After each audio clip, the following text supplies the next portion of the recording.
જેના દિવ્ય સુદિવ્ય જે ચરિતમાં વિલસી હરિ તો રહ્યા, સંબંધે થઈ શૂન્ય જે વિચરતા દાસત્વ ધારી રહ્યા.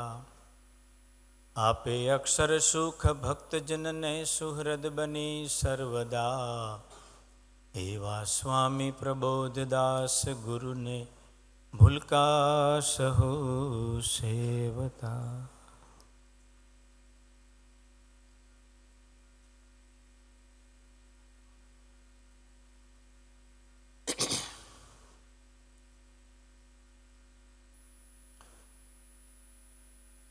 मेरा हिंदी इतना अच्छा नहीं है.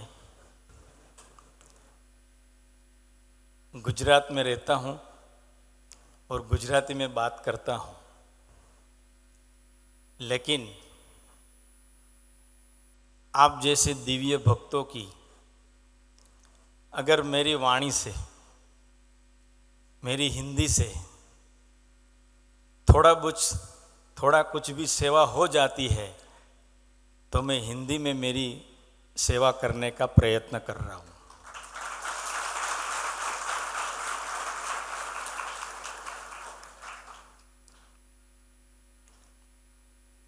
आज हमारे प्रगट गुरु हरि प्रबोध स्वामी महाराज का प्रागट्य दिन है,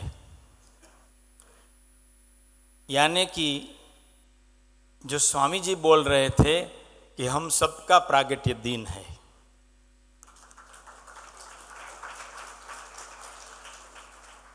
स्वामी जी हमें बहुत बार बताते थे कि गुणातीतानंद स्वामी का जो प्रागट्य दिन है वही हमारा सबका सच्चा प्रागट्य दिन है. तो आज गुरु हरि प्रबोध स्वामी जी का भी प्रागट्य दिन और हम सबका भी प्रागट्य दिन है. आज का दिन बहुत बड़ा दिन है. आज का दिन हमारे जैसे भक्तों के गुरु हरि के चरणों में प्रार्थना करने का दिन है, उनसे आशीर्वाद मांगने का दिन है. और सबसे बड़ी बात, उनके हृदय की जो भावना है वो हमको क्या बताना चाहते हैं, वो हमसे क्या चाहते हैं.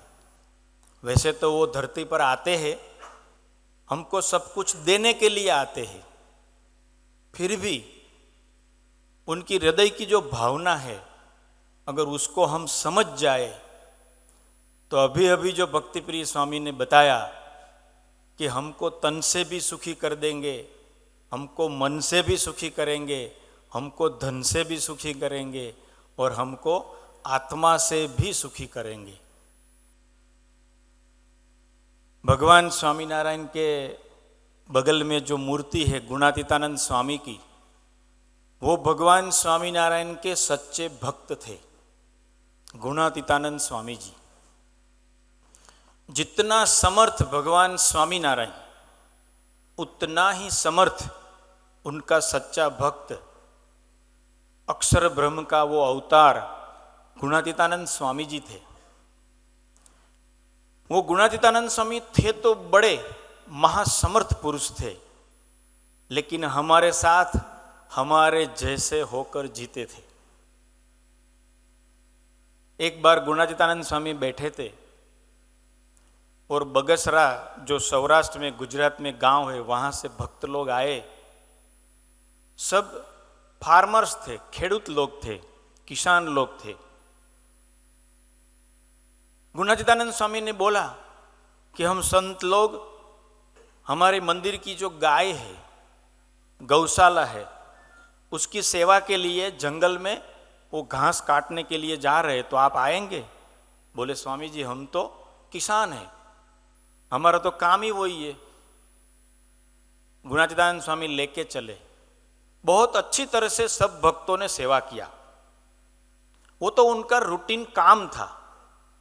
लेकिन जब ऐसे भगवान के पवित्र संत के वचन के मुताबिक उनकी प्रसन्नता को प्राप्त करने के लिए अगर हम थोड़ा कुछ भी सेवा करेंगे तो हमारा जीवन को वो धन्य कर देंगे. गुणातीतानंद स्वामी ने बोला कि बेचर भाई आप लोगों ने ये मंदिर की गायों की गौशाला की सेवा की, इसलिए अच्छा गुजराती चालશે.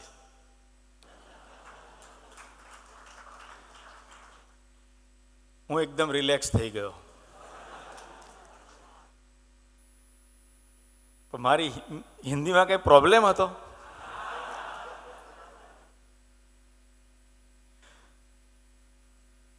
સ્વામીજી જર્મની પધાર્યા હતા.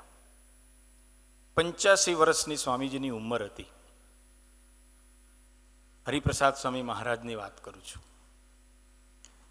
સ્વામીજી જર્મનીથી જ્યારે વિદાય લેતા હતા ત્યારે સ્વામીજીએ ત્યાંના યુવકોને કહ્યું, કારણ કે જે બોર્ન જર્મન, જે ત્યાંના વ્હાઇટ ધોળિયાઓ, એ લોકોને જર્મન લેંગ્વેજમાં ખ્યાલ આવે અને ઇંગ્લિશ લેંગ્વેજમાં ખ્યાલ આવે, પણ સ્વામીજીનું ગુજરાતી એ લોકોને સમજાય નહીં. ત્યારે સ્વામીજીએ એ યુવકોને જર્મનીથી નીકળતા નીકળતા એવું કહ્યું કે મારા ગુરુ યોગીજી મહારાજ એવું કહેતા હતા કે યુવકો મારું હૃદય છે, તો તમે બધા યોગીજી મહારાજના યુવકો યોગીજી મહારાજના હૃદય સમાન છો. આ વખતે તો હું તમારા લોકોની સેવા ના કરી શક્યો મારી વાણીથી, પણ હું આવતા વર્ષે આવીશ ત્યારે અંગ્રેજી શીખીને આવીશ અને તમને બધાને હું ઇંગ્લિશમાં વાતો કરીશ. 85 વર્ષની ઉંમરે સ્વામીજીએ એવી અપેક્ષા નથી રાખતા કે હવે તમે લોકો ગુજરાતી શીખી જાઓ, પણ સ્વામીજી એવું કહે છે કે હું આવતા વર્ષે આવીશ ત્યારે હું અંગ્રેજી શીખીને આવીશ. એ સ્વામીજીનો આપણા જેવા યુવકો પ્રત્યેનો પ્રેમ હતો. આ તો મને વચ્ચે પ્રસંગ યાદ આવી ગયો એટલે મેં વાત કરી હતી. તો ગુણાતીતાનંદ સ્વામીએ બેચરભાઈને કહ્યું કે તમે મંદિરની ગાયો માટે સેવા કરી તો અમે તમને આશીર્વાદ આપીએ છીએ કે જ્યારે તમે અંત અવસ્થા તમારી આવશે ત્યારે અમે તમને ભગવાનના ધામમાં તેડવા માટે આવીશું, કારણ કે અહીંયા તો અમે મનુષ્ય જેવા લાગીએ છીએ પણ અમે મનુષ્ય જેવા નથી, અમે તો ભગવાનને સાંગોપાંગ ધારણ કર્યા છે. કેટલી બધી મોટી વાત છે. આ દુનિયાનો કોઈ પણ મિલિયનર, કોઈ પણ બિલિયનર અને કદાચ કોઈ હોય તો ટ્રિલિયનર એવું નહીં કહી શકે કે મારા આત્માને ભગવાન તેડવા માટે આવશે.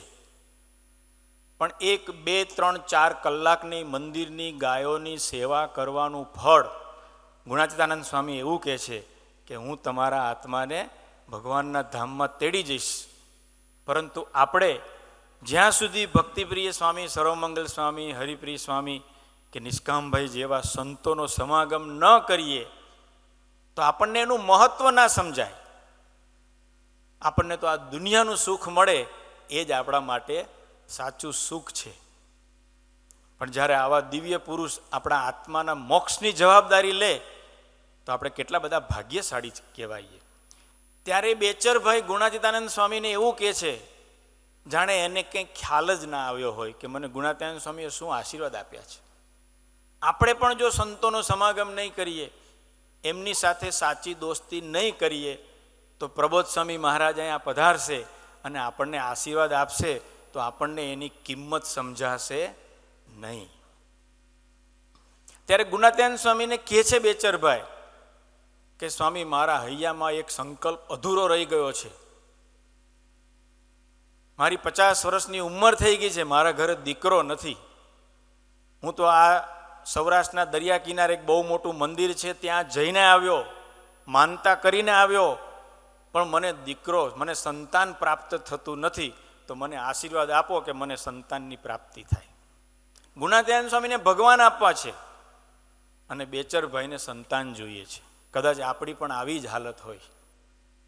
ત્યારે ગુણાતીતાનંદ સ્વામી કહે છે કે બેચરભાઈ તમારો સંકલ્પ છે તો ભગવાન એ પણ પૂરો કરશે, પણ તમે સત્સંગ રાખજો, અમારે તો તમને ભગવાન આપવા છે. અને 50 વર્ષની ઉંમરે એ ગુણાતીતાનંદ સ્વામીએ બેચરભાઈને સંતાનની પ્રાપ્તિ કરી આપે છે, દીકરો આપે છે. એવા એ સમર્થ પુરુષ છે. એના એ જ ગુણાતીતાનંદ સ્વામી સરો હમણાં ભક્તિપ્રિય સ્વામી વાત કરી એમ કે 5મી પેઢીના એ વારસદાર એટલે હરિપ્રસાદ સ્વામી મહારાજ અને 6ઠ્ઠી પેઢીના વારસદાર એટલે આપણા પ્રગટ ગુરુ હરિ પ્રબોધ સ્વામી મહારાજ. હું હરિપ્રસાદ સ્વામી મહારાજની વાત કરું.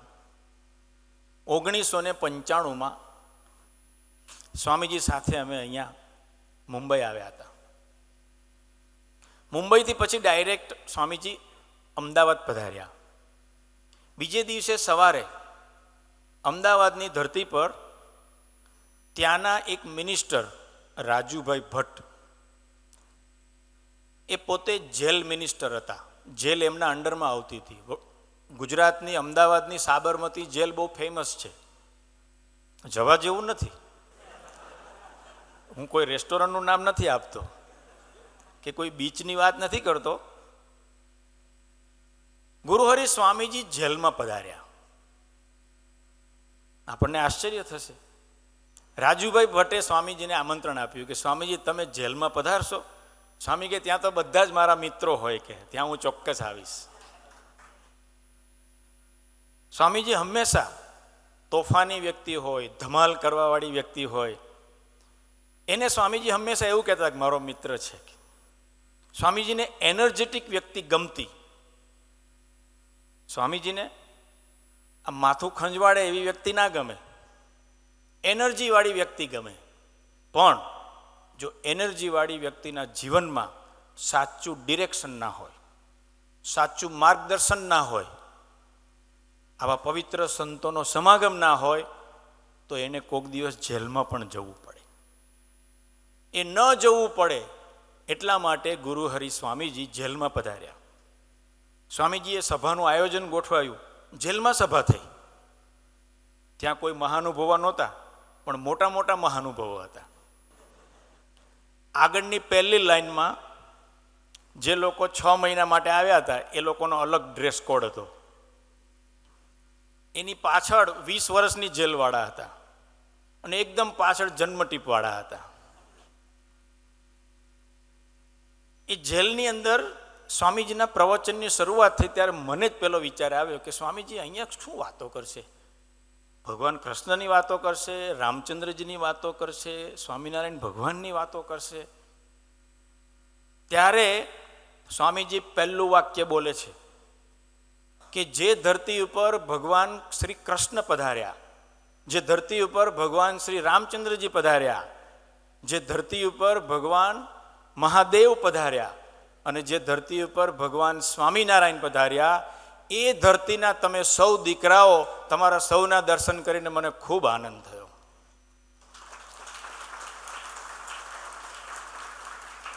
ભગવાનની દુનિયામાં પાપી અને પુણ્યશાળી એ બંને સરખા હોય, અને જો આપણે ખરેખર એમની આજ્ઞા પ્રમાણે જીવન જીવીએ તો આપણું પણ હૃદય ભગવાન એવું કરી આપે કે આપણને પાપી અને પુણ્યશાળી સરખા લાગે. આપણને દુનિયામાં કોઈની ભૂલ જ ના દેખાય. આપણું અંતઃકરણ કેટલું સરસ થઈ જાય.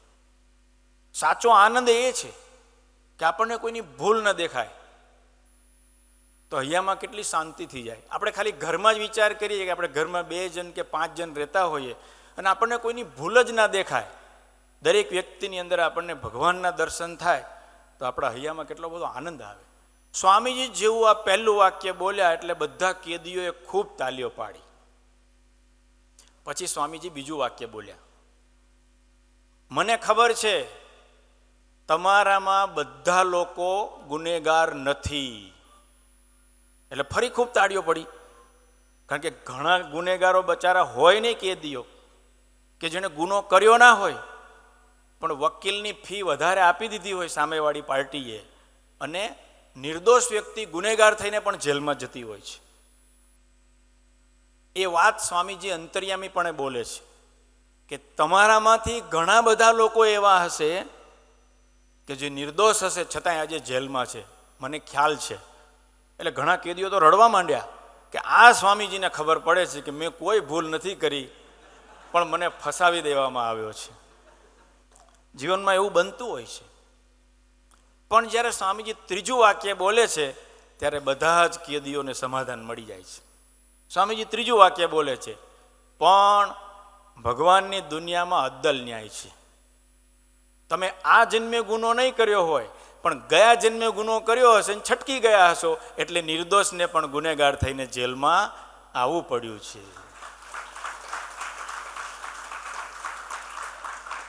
આપણે તાળીઓ તો પાડી દીધી, પણ આજે ગુરુ હરિ પ્રબોધ સ્વામીજી મહારાજનો પ્રાગટ્ય દિન છે. આપણે એમના ચરણોમાં પ્રાર્થના કરવી છે કે હે પ્રબોધ સ્વામીજી, હે સ્વામીજી, તમે નિરંતર અમારી હરેક સેકન્ડની ફોટોગ્રાફી તમારી દુનિયામાં છે, તો અમે કપટ ના કરીએ, અમે તમને છેતરીએ નહીં. અમારે તમે રાજી થાવ એવું જ જીવન જીવવું છે. જો અમે છટકી જઈશું તો કદાચ આ જન્મે છટકી જઈશું, તો આવતા જન્મે તમે અમને હિસાબ તો તમે અમારી પાસે લેશો જ. આ વાત મેં એટલા માટે કરી કે આપણે ક્યારેય ભગવાનને છેતરી શકીએ નહીં. કોઈની પાસે સત્તા હોય, કોઈની પાસે પૈસો હોય, કોઈની પાસે બુદ્ધિ હોય, તો નિર્દોષ માણસને હેરાન કરી શકે, પણ ભગવાનની દુનિયામાં અદ્દલ ન્યાય છે. આપણી હરેક સેકન્ડની ફોટોગ્રાફી ભગવાનની દુનિયામાં છે. તો આપણે આજે એક પહેલો સંકલ્પ એ કરવો છે કે આપણે નિરંતર પ્રબોધ સ્વામીજી અને સ્વામીજી આપણને જોઈ રહ્યા છે એવી નિષ્ઠાથી આપણે જીવન જીવવું છે. એને નિષ્ઠા કહેવાય. પ્રબોધ સ્વામીજી મને નિરંતર જોઈ રહ્યા છે. ગુરુ હરિ સ્વામીજી હરિપ્રસાદ સ્વામી મહારાજ 2020માં વડોદરાની ધરતી પર આપણા જેવા 1 લાખ યુવકોનું સંમેલન થયું હતું, અને આપનામાંથી ઘણા બધા આવ્યા હશો 2020ના એ સમયમાં. 1,00,000માંથી 80,000 યુવકોનું રેસિડેન્સ, રહેવાની વ્યવસ્થા આપણે ગ્રાઉન્ડ પર કરી હતી, અને એ પણ શિયાળાનો સમય, જાન્યુઆરી ફર્સ્ટ વીક, ઠંડી હોય, ગરમ પાણીની પણ વ્યવસ્થા સંતોએ કરી હતી. એ કેમ્પસની અંદર સ્વામીજીની તબિયત સારી નહોતી ત્યારે, તો સ્વામીજી પોતે જ્યારે તૈયારી ચાલતી હતી તો સ્વામીજી કે ચલો આપણે કેમ્પસમાં રાઉન્ડ મારવા જવું છે, સંતો સેવા કરે છે, આપણે દર્શન કરવા જવું છે. સ્વામીજી ગ્રાઉન્ડ પર પધારે છે. સમયો શરૂ થવાને 3 દિવસ બાકી હતા. એટલે રસોડાના વડીલ સંતે સ્વામીજીને પ્રાર્થના કરી કે સ્વામીજી, તમે તો ન્યૂઝીલેન્ડ બી આમંત્રણ આપીને આવ્યા છો, સિંગાપુર, ઓસ્ટ્રેલિયા, કેનેડા, અમેરિકા અને આફ્રિકા, યુરોપ, ગલ્ફ કન્ટ્રીઝ અને આખું હિન્દુસ્તાન, પંજાબથી લઈને બેંગ્લોર સુધી, આટલા બધા જગ્યાએ તમે આમંત્રણ આપીને આવ્યા છો, તો અમને કેમ ખબર પડશે કે પહેલા દિવસે કેટલા ભક્તો આવશે અને કેટલાની રસોઈ બનાવી? જ્યાં આપણી બુદ્ધિ કામ કરતી બંધ થઈ જાય ત્યાં આપણા જીવનમાં આવા ભગવાનના દેખતા પુરુષ. ત્યારે સ્વામીજી આમ એક જ સેકન્ડમાં જવાબ આપી દે છે. સ્વામીજી કે તમે 90,000 ભક્તોની રસોઈ બનાવજો, પછી ચિંતા નહીં કરતા, જેટલા આવશે ને બધા જ એમાં જમી જશે.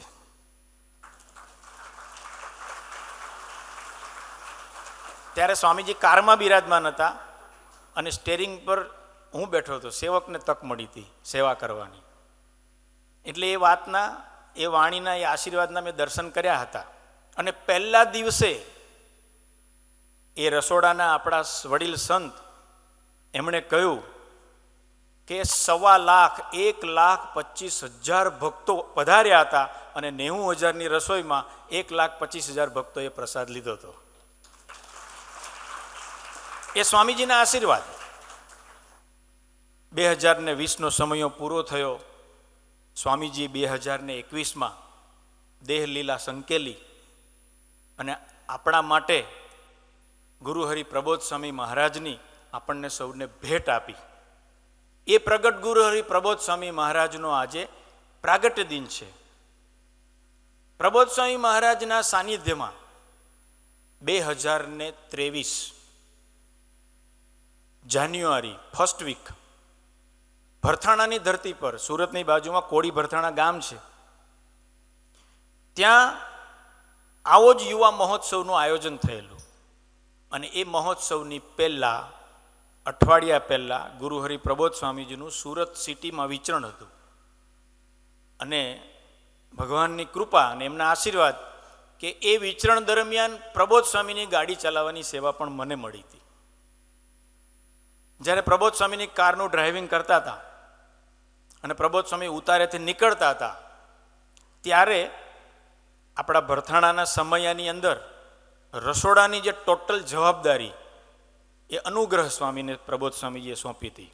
અનુગ્રહ સ્વામીજીએ પોતાની લાઈફમાં એકલા 5000 લોકોની પણ રસોઈ બનાવી ન હતી અને ભક્તો આવવાના હતા મોર દેન 100,000 ભક્તો, 1 લાખથી વધારે ભક્તોનું આયોજન આપણે વિચારતા હતા. પહેલો જ સમયો હતો ગુરુહરિ પ્રબોધ સ્વામીજી એવીડી પધાર્યા પછીનો પહેલો જ સમયો હતો. અનુગ્રહ સ્વામીની ઉંમર નાની, એક્સપિરિયન્સ ઓલમોસ્ટ ના કહી શકાય. એટલે સંતો સુરત આવે છે અને પ્રબોધ સ્વામીજીને પ્રાર્થના કરે છે કે પ્રબોધ સ્વામીજી, અમારે સમયાની અંદર કેટલા ભક્તોની રસોઈ બનાવવાની. ત્યારે મને પેલું યાદ આવી ગયું સ્વામીજીનું એ સ્મૃતિ. પણ સ્વામીજીની રીત જુદી હતી. સ્વામીજી એવું બોલ્યા કે 90,000 ભક્તોની રસોઈ બનાવજો, પછી જેટલા આવશે એટલા જમી જશે. અને જ્યારે અનુગ્રહ સ્વામીએ પ્રબોધ સ્વામી મહારાજને પ્રાર્થના કરી કે સ્વામી અમે કેટલા ભક્તોની રસોઈ બનાવીએ, ત્યારે પ્રબોધ સ્વામી મહારાજ બોલ્યા 90,000ની રસોઈ બનાવજો, આપણે સ્વામીજીના ચરણોમાં પ્રાર્થના કરીશું અને જેટલા ભક્તો આવશે ને એ બધાને સ્વામીજી જમાડી દેશે.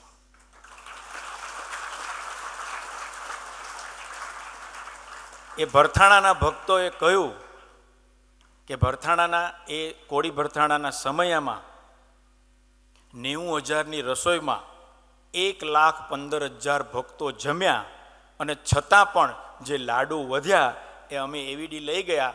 તો એવીડી ગયા પછી 10 દિવસ સુધી જેટલા બી ભક્તો આવ્યા ને એ બધાને જમાડ્યા, ત્યારે એ લાડુ પૂરા થયા હતા.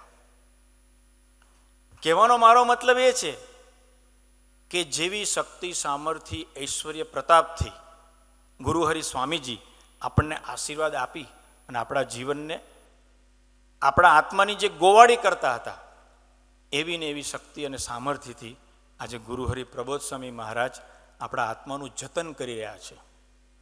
જૂનાગઢની ધરતી પર મારા એક મિત્ર સ્વામીજી 25 વર્ષથી એની ઘરે જતા.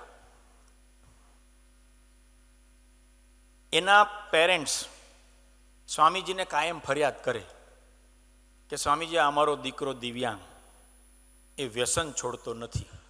મારો મિત્ર છે એટલે હું કહી શકું. સ્વામીજીની એક રીત હતી કે જ્યાં સુધી આપણા અંતરમાંથી, હૃદયથી જ્યાં સુધી આપણે સંકલ્પ ના કરીએ ત્યાં સુધી આપણા જીવનમાંથી કોઈ પણ પ્રકારનું વ્યસન કે કોઈ પણ પ્રકારનું સ્વભાવ છોડવા માટે આ પુરુષો ક્યારે આગ્રહ કરતા નથી, પણ એમનો પ્રેમ ચાલુ ને ચાલુ જ રાખે છે. 25 વર્ષમાં સ્વામીજીએ 10 થી 12 વખત કહ્યું હશે, પણ એણે કોઈ દિવસ પોતાનું વ્યસન છોડવા માટે ઠરાવ કર્યો નહીં. સ્વામીજી દેહ મૂકી અને પોતાની દેહ લીલા સંકેલી અને ગુરુહરિ પ્રબોધ સ્વામી મહારાજ પહેલી જ વખત જૂનાગઢની ધરતી પર વિચરણમાં પધારે છે અને એ દિવ્યાંગભાઈના ઘરે પ્રબોધ સ્વામી પધારે છે. પ્રબોધ સ્વામીને ખબર હતી કે આ દિવ્યાંગભાઈને ને એમના પરિવારને સ્વામીજીએ 30-35 વર્ષ પ્રેમ આપ્યો છે, આશીર્વાદ આપ્યા છે. પ્રબોધ સ્વામી એકદમ કડક આંખ કરીને કહ્યું, દિવ્યાંગ કેટલા વ્યસન છે? તો કે સ્વામીજી 5. મસ્તીથી બોલે, કારણ કે એને ખબર હતી કે આ પુરુષોનો પ્રેમ ઓછો થતો નથી, પણ આપણી જિંદગીનો સમય બગડે છે એનું શું? એમનો પ્રેમ તો ક્યારેય ઓછો નહીં થાય. આપણે એમની આજ્ઞા પાડીશું કે નહીં પાડીએ, પણ આપણી જિંદગીનો સમય બગડે ને. પ્રબોધ સ્વામી આપણી જિંદગીનો સમય ન બગડે એના માટે ધરતી પર વિચરણ કરી રહ્યા છે. સ્વામીજી જે પ્રેમ આપ્યો છે તો હવે આપણી ફરજ છે. ત્યારે પ્રબોધ સ્વામી કીધું કે આપણે વ્યસન છોડી દો. તો કે સ્વામી મારો દેહ અને મારું વ્યસન એ બંને સાથે જ જશે. એ બી એને કેફ કે હું એવો સમર્થ કે બંને સાથે જ જાય. પછી પ્રબોધ સ્વામીએ કહ્યું, સ્વામીજી આપણને કેટલો પ્રેમ કર્યો, સ્વામીજી કેટલા આશીર્વાદ આપ્યા, તને નથી લાગતું કે આપણે વ્યસન છોડી દેવા જોઈએ? ત્યારે દિવ્યાંગ રડી પડ્યો. એને કીધું, સ્વામી મારે છોડવું છે પણ મારાથી ના છૂટે. 25 વર્ષ જૂના મારા વ્યસન, હવે આ ઇમ્પોસિબલ વસ્તુ છે. ત્યારે પ્રબોધ સ્વામીએ આશીર્વાદ આપતા કહ્યું, 2 આજ્ઞા પાડીશ? તો કે હા સ્વામી. પ્રબોધ સ્વામીએ કહ્યું, અઠવાડિક સભા ક્યારેય ચૂકવાની નહીં, પહેલો નિયમ. અને બીજો નિયમ આપ્યો કે દરરોજ 45 મિનિટ સ્વામીજીની મૂર્તિ પાસે સ્વામિનારાયણ સ્વામિનારાયણ ભજન કરવાનું. આ 2 નિયમ પાડજે, સ્વામીજી તને બળ આપશે કે તને વ્યસન કરવાનો સંકલ્પ નહીં ઉઠે. પ્રબોધ સ્વામી આશીર્વાદ આપીને નીકળી ગયા. આજે એ વાતને 36 મહિના થયા. દિવ્યાંગભાઈ કહે છે કે મને 5માંથી 1 પણ વ્યસન કરવાનો સંકલ્પ પણ ઉઠતો નથી.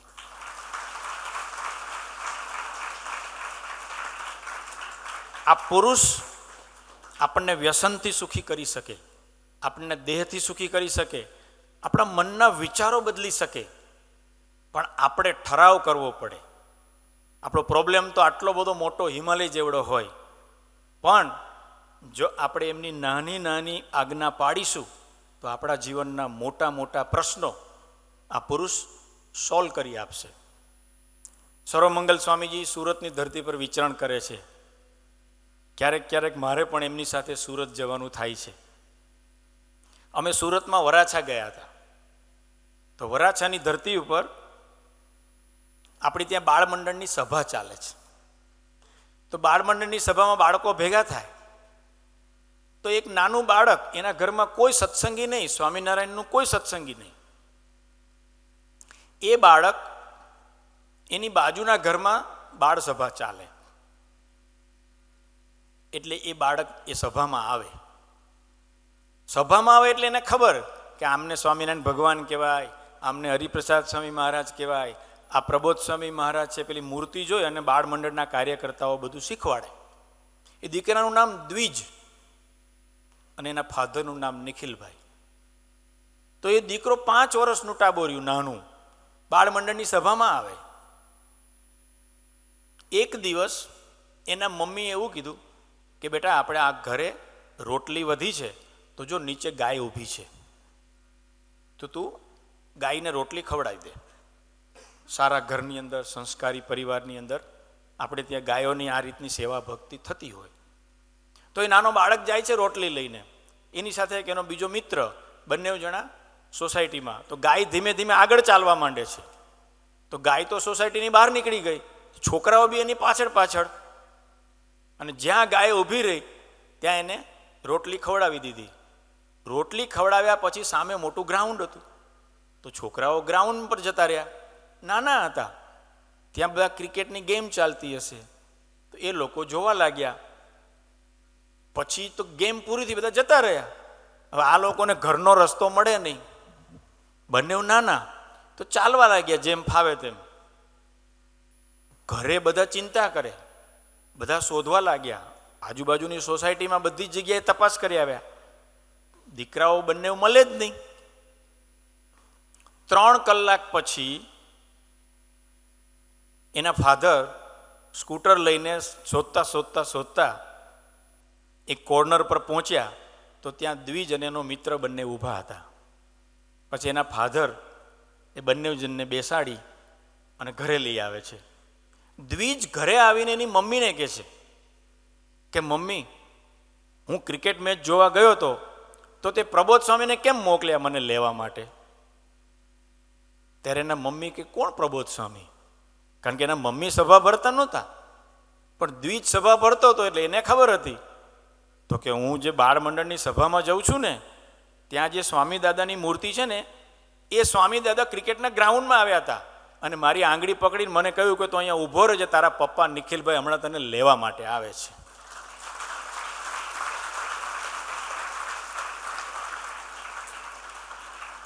જે બાળક, એને કાંઈ જ ખબર નથી, શું જ્ઞાન શું વિજ્ઞાન એની કશી જ ખબર નથી, શું ધર્મ શું આધ્યાત્મિકતા એની એને કશી જ ખબર નથી, પરંતુ એ જાણે અજાણે એના પાડોશની અંદર બાળ સભા ભરે છે. તો આપણને ખબર નથી કે આપણે બાળ સભા ભરીએ, યુવક સભા ભરીએ, અમરીશ સભા ભરીએ, સત્સંગ સભા ભરીએ, એનું ફળ શું છે?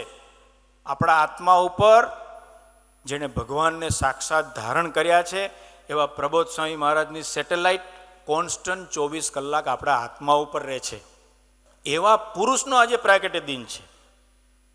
એટલે આપણે આજે સંકલ્પ કરવો છે કે હે પ્રબોધ સ્વામી મહારાજ, તમે નિરંતર અમને જોઈ રહ્યા છો, તો અમે નિરંતર તમારને સાક્ષી માનીને જીવીએ. અમે તમને ક્યારેય છેતરીએ નહીં, એવી નિષ્ઠાથી અમે જીવન જીવી શકીએ, એવો આજે આપણે સૌ એમના પ્રાગટ્ય દિને સંકલ્પ કરીશું. સ્વામીજીએ આપણા જેવા યુવકોની પાછળ કેટલો બધો દાખલો કર્યો. વાસના ગામ છે હરિધામની બાજુમાં. એક વખત સ્વામીજી ત્યાં ગામમાં પધાર્યા. બધા વડીલો દર્શન કરવા માટે આવ્યા. સ્વામીજી બિરાજમાન હતા મંદિરની અંદર. બહુ નાનકડું મંદિર, આ સ્ટેજ, બસ આ સ્ટેજ છે એનાથી લગભગ ડબલ થાય એટલું. એક બાજુ ઠાકોરજી અને બાકી આનાથી ડબલ હોલ. બધા વડીલોએ આવીને સ્વામીજીને ફરિયાદ કરી કે સ્વામીજી, આપણા સત્સંગના દીકરાઓ બહુ તોફાન કરે છે. સ્વામી કહે તો એનર્જી કહેવાય. સ્વામીજી શું કહે છે? તોફાન કરવા માટે બી તાકાત જોઈએ ને, એનર્જી જોઈએ. સ્વામી કહે તો એનર્જી કહેવાય, મારા મિત્ર કહેવાય. અરે એવું નહીં સ્વામીજી, મંદિરમાં સ્ટમ્પ મૂકીને ક્રિકેટ રમે છે અને વિકેટ કીપર બોલ ના પકડે, ઠાકોરજીએ જ ફિલ્ડિંગ કરવી પડે છે, કીપિંગ કરવું પડે છે. હવે મંદિરમાં ક્રિકેટ રમતા હોય, એના બોલ બધા ઠાકોરજી પાસે જાય.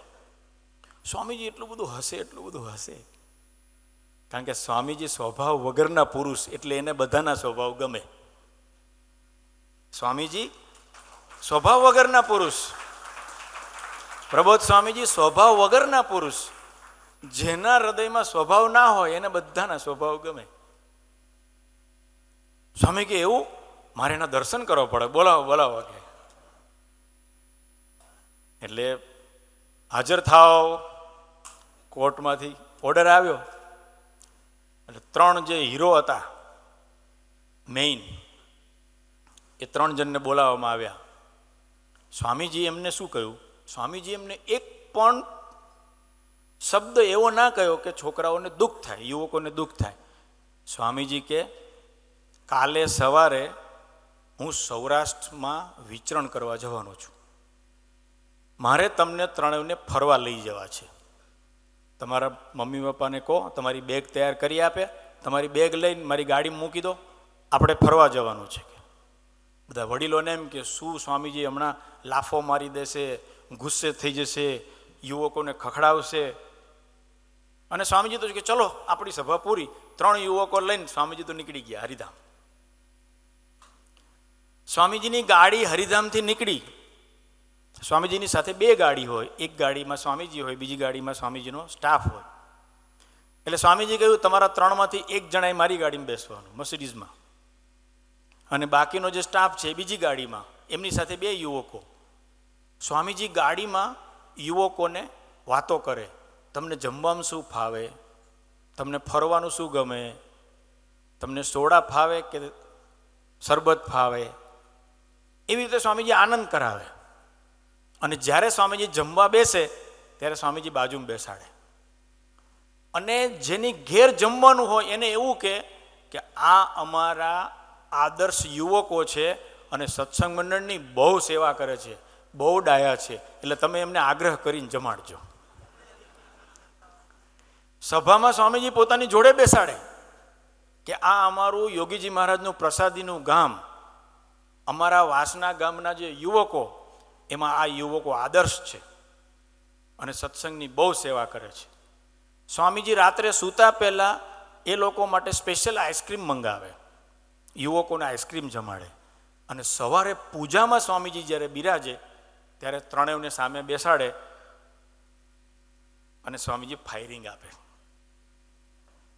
બસ સવારે ખાલી 10 મિનિટનું સ્વામીજીનું ફાયરિંગ. હવે તોફાન નહીં કરવાના, આપણે યોગીજી મહારાજના દીકરા કહેવાઈએ, આપણે બાપાના દીકરા કહેવાઈએ, તમે લોકો તોફાન કરો તો મારું ખરાબ દેખાય. કારણ કે સ્વામીજી 23 કલાકને 50 મિનિટ પ્રેમ કરે, પછી એ દીકરાઓને 10 મિનિટમાં કોઈ તકલીફ પડે નહીં. સ્વામીજી 23 કલાકને 50 મિનિટ પ્રેમ કર્યો અને 10 મિનિટ એમને ગોષ્ઠી કરી. 7 દિવસ સ્વામીજીએ સૌરાષ્ટ્રમાં એ દીકરાઓને એટલા બધા ફેરવ્યા, એટલો બધો આનંદ કરાવ્યો. અને જ્યારે સ્વામીજી પાછા પધાર્યા અને દીકરાઓ સ્વામીજીથી વિદાય લેતા હતા, ત્યારે એ દીકરાઓ સ્વામીજીને ભેટીને ખૂબ રડ્યા અને સ્વામીજીને પ્રોમિસ આપ્યું કે સ્વામીજી હવે પછી તમને ગમે ને એવું જ જીવન અમે જીવીશું. આ હતો સ્વામીજીનો યુવકો માટેનો પ્રેમ. ગુરુહરિ પ્રબોધ સ્વામીજી ખેડા જિલ્લાની અંદર વિચરણ કરતા. ત્યાં આપણા જેવો એક યુવક, એ યુવકના ઘરમાં કોઈ સત્સંગી નહીં, પણ એની બાજુમાં સભા થાય એટલે એ દીકરો સભામાં જાય. ઘણીવાર કેવું હોય કે આપણા પૂર્વના પ્રારબ્ધ એવા હોય, આપણા કર્મો એવા હોય કે આપણા જીવનમાંથી અમુક પ્રોબ્લેમ ખસે જ નહીં. જ્યારે ડૉક્ટર ના પાડી દે, ગમે એટલી મહેનત કરીએ આપણે છતાં પણ આપણને રિઝલ્ટ ના મળે, એવો કોઈ પ્રોબ્લેમ હોય તો માનવું કે આપણા જીવનનો કોઈ ગયા જન્મનું ભયંકર પ્રારબ્ધ છે. જેમ મેં પેલી જેલની વાત કરીને, એ પ્રારબ્ધ કહેવાય. તો પ્રબોધ સ્વામી મહારાજ ત્યાં પધાર્યા એટલે કાર્યકર્તાએ કહ્યું કે સ્વામીજી આ દીકરો છે અમારો પાડોશીમાં છે, એનું નામ રાજ. દીકરો વાંચે છે પણ એને કશું યાદ જ રહેતું નથી, એક શબ્દ યાદ ના રહે, અને 10મા ધોરણમાં 3 વાર નપાસ થયો છે.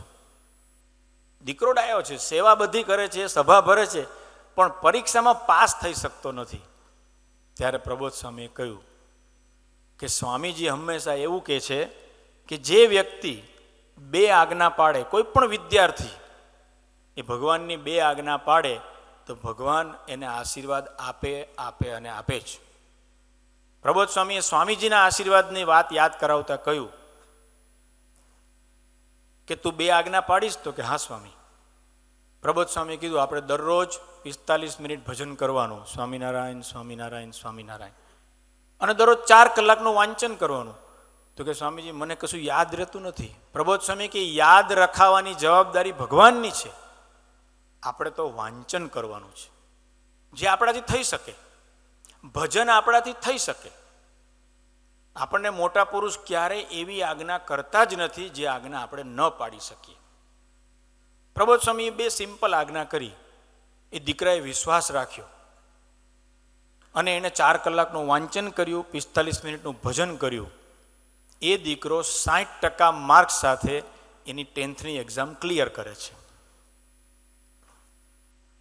મુદ્દાની વાત એ છે કે જ્યારે દીકરાને પૂછવામાં આવ્યું કે તું પેપરમાં શું લખીને આવ્યો હતો, તો કે મને જ ખબર નથી મેં શું લખ્યું, કારણ કે મને કશું યાદ જ રહેતું નથી, પણ મારા પેપરમાં જે કંઈ મને માર્ક્સ આવ્યા છે ને એ પ્રબોધ સ્વામીના આશીર્વાદથી આવ્યા છે. કહેવાનો મતલબ એ છે કે આપણે સિન્સિયરલી સત્સંગ કરીશું, સભામાં જઈશું, સંતો સાથે દોસ્તી રાખીશું અને મોટા પુરુષની આજ્ઞા પાડીશું તો આપણા જીવનનો ગમે તેવો પ્રશ્ન હશે એ પ્રશ્ન આ મોટા પુરુષો સોલ્વ કરશે. અમારા સુરતમાં એક યુવક બીકોમમાં એને 3 સબ્જેક્ટમાં 80 ફાઇનલ યર પૂરું કર્યું, 3 સબ્જેક્ટમાં 80 સર્વમ સ્વામી પાસે આવે છે. હમણાં નિષ્કામભાઈએ વાત કર્યું ને કે ભક્તિપ્રિય સ્વામી જેવા ભગવદી સંતોમાં રહીને ભગવાન બોલતા હોય, કારણ કે એ નિસ્વાર્થ છે.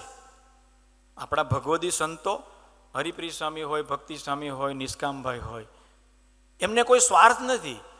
એમના મારીને ભગવાન જે કાંઈ બોલે છે એ આપણા સારા માટે બોલતા હોય છે.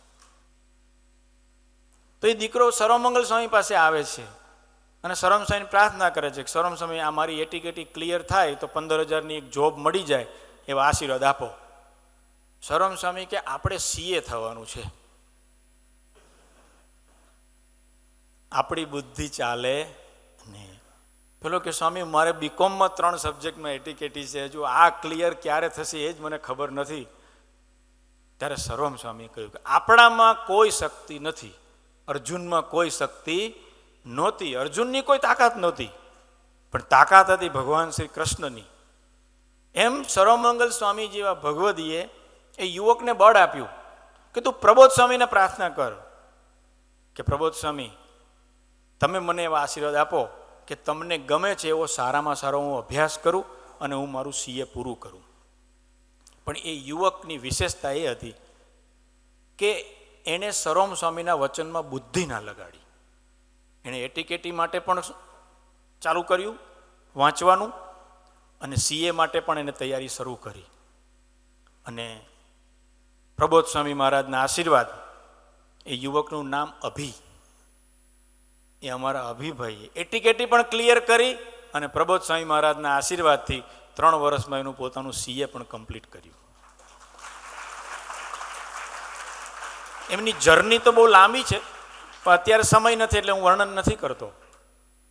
પણ એણે સર્વમંગલ સ્વામીને કહ્યું કે સ્વામી હવે મેં નક્કી કર્યું છે કે હું મારો શનિવાર અને રવિવાર દર શનિ રવિએ હું એવીડી આવીશ અને આપણું એવીડીનું મંદિરનું જે અકાઉન્ટ છે એની સેવા કરવાની તમે મને તક આપજો. કારણ કે હું તો પ્રબોધ સ્વામીના આશીર્વાદથી જ CA થયો છું. જ્યારે એમના જોબ માટે ઇન્ટરવ્યૂ આવ્યું, અમદાવાદમાં ઇન્ટરવ્યૂ હતું, ICICI બેંકમાંથી ઇન્ટરવ્યૂ આવ્યું હતું એમનું. અભિભાઈ વાત કરતા હતા કે મારા સિવાય જેટલા બી લોકો આવ્યા હતા ઇન્ટરવ્યૂ આપવા માટે એ બધા સૂટ પહેરીને આવ્યા હતા, ટાઈ પહેરીને આવ્યા હતા, એકદમ એટીકેટીમાં હતા. અને કે હું સિમ્પલ અમરીશ ડ્રેસ, મારો બેજ, કપાળમાં તિલક ચાંદલો, આ મારો સૂટ અને આ મારી એટીકેટી. જ્યારે બધાનું ઇન્ટરવ્યૂ પૂરું થયું ત્યારે છેલ્લે મને બોલાવ્યો અને કે મને એ મારા ઓફિસરે પૂછ્યું કે આ તમારો બેજ શાનો છે, આ બેજ શું કહેવા માગે છે? તો અભિભાઈએ કહ્યું કે આ બેજ અમારા ગુરુ હરિપ્રસાદ સ્વામી મહારાજ અને પ્રબોધ સ્વામી મહારાજે આપ્યો છે અને એણે અમને એટલું શીખવાડ્યું છે કે આપણે ઘરમાં રહેતા હોઈએ, મંડળમાં રહેતા હોઈએ કે દુનિયામાં ગમે ત્યાં રહેતા હોય, આપણે બધાયથી નાના થઈને જીવવું, દાસના દાસ થઈને જીવવું, એવો જીવન મંત્ર અમને લખીને આપ્યો છે. પેલા વ્યક્તિએ એવું કહ્યું કે હવે અમારે તમને જોબ રિલેટેડ કોઈ પ્રશ્ન પૂછવો નથી, તમે અમને સત્સંગ વિશે વાતો કરો. અભિભાઈ 20 મિનિટ ગોષ્ઠી કરી અને જોબ લઈને અંદરથી બહાર નીકળ્યા. ભગવાનના વચનમાં જો આપણને વિશ્વાસ હશે, આપણામાં ભલે બુદ્ધિ નથી, શક્તિ નથી, આવડત નથી, પણ આપણે જે પુરુષનું ભજન કરીએ છીએ, જેમનો આજે પ્રાગટ્ય દિન છે, એ પુરુષ મહાસમર્થ છે, એમની પાસે સર્વે શક્તિ રહેલી છે. એટલે આપણે નિરંતર એ આપણને જોઈ રહ્યા છે, હરેક સેકન્ડે એ આપણી ફોટોગ્રાફી એમના લાઈફમાં, એમના જીવનમાં આપણી હરેક સેકન્ડની ફોટોગ્રાફી છે. એવી સાક્ષી ભાવે આપણે જીવવાનું છે. છેલ્લી એક વાત કરીને મારી સેવા પૂરી કરું. સુરતની ધરતી પર આપણે ત્યાં નાની મોટી સર્વમંગલ સ્વામીજીના સાનિધ્યમાં સુરત શહેરની અંદર 44 જગ્યાએ સત્સંગ સભાઓ થાય છે.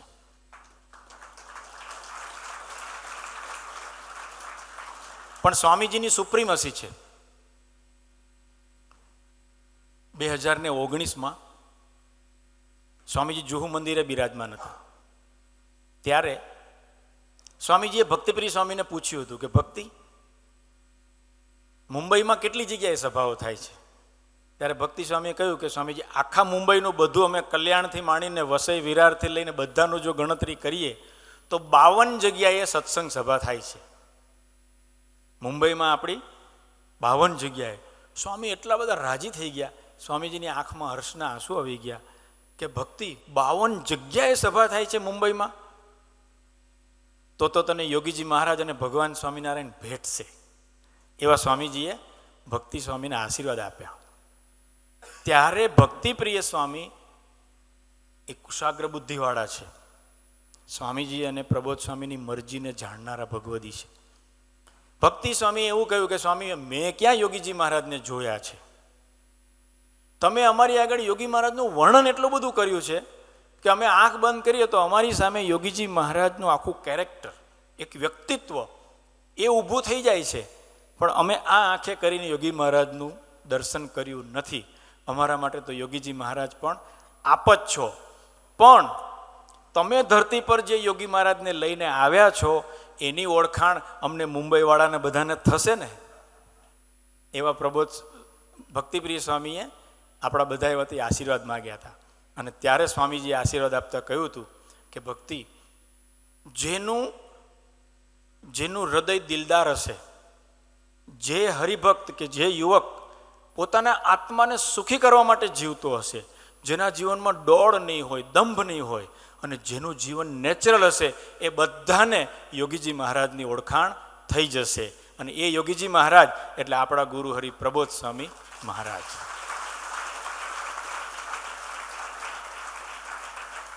આપણે બધા નસીબદાર છીએ કે આપણા માટે ગુરુહરિ સ્વામીજી આ ધરતી પરથી ગયા જ નથી.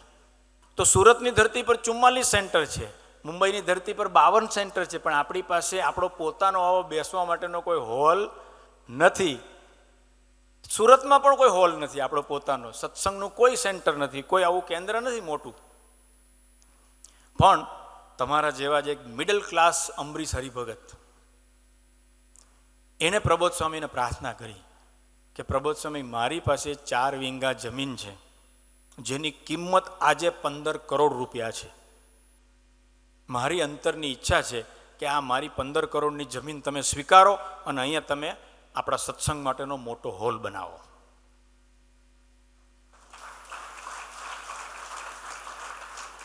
મોસ્ટ ઇમ્પોર્ટન્ટ વાત એ છે કે એણે એવું કહ્યું કે પ્રબોધ સ્વામી, તમારે જો અહીંયા હોલ ના બનાવવો હોય તો આ જમીન તમે વેચી દો અને 15 કરોડ રૂપિયામાં તમારે સુરતમાં જ્યાં સેન્ટર બનાવવું હોય ત્યાં સેન્ટર બનાવજો.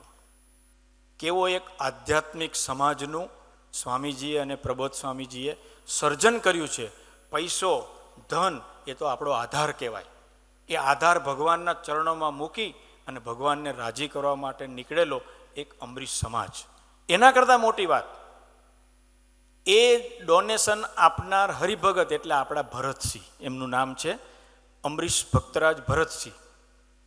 જ્યારે પ્રબોધ સ્વામી મહારાજ એ ગામની અંદર, સણિયાની અંદર, સુરતની અંદર પધારે છે, ત્યારે ભરતસિંહ પ્રબોધ સ્વામીને પ્રાર્થના કરે છે કે સ્વામી, સર્વમંગલ સ્વામીની આજ્ઞાથી હું અઠવાડિયામાં 5 જગ્યાએ દરરોજ સાંજે સત્સંગ સભામાં ગોષ્ઠી કરવા માટે જાઉં છું.